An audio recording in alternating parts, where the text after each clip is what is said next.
Sir, আমার পরীক্ষা শেষ, খাতা নিয়ে যা। আপনাকে আমি 1 লাখ টাকা দিব, কিন্তু তার বদলে আমাকে পাশ করে দিতে হবে। ঠিক আছে। মা, আমি পাশ করেছি, কিন্তু গ্রিন হাল্ক ফেল করেছে। আমি এখন এই কোম্পানির মালিক, আমার কথা মতো সবাই চলে। হাল্ক, তুমি বলেছিলে তোমার ভাই টাকা পরিশোধ করবে, কোথায় তার তো কোনো খবর নেই। কালকের মধ্যে টাকা পরিশোধ করবে, না হলে বাড়ি ভেঙে দিব। বলকে টাকা পরিশোধ করব।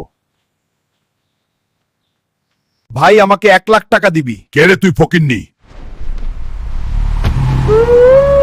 আজ আমার দিনটাই খারাপ, মনে হচ্ছে বিষ কিনে খেয়ে ফেলি, কিন্তু বিষ কেনার তো টাকাই নেই। এ কি, এতগুলো বিষ কোথা থেকে এলো? এটা কি জাদুকরি হাড়ি? জাদুকরি হাড়ি, আমাকে কিছু টাকা দাও তো। ওয়াও, টাকা! বন্ধুরা, এটা আমার বাড়ি। ও, এইভাবে তাহলে গ্রিন হাল্ক বড়লোক হচ্ছে। যেভাবেই হোক আমাকে এই হাড়িটি নিতেই হবে।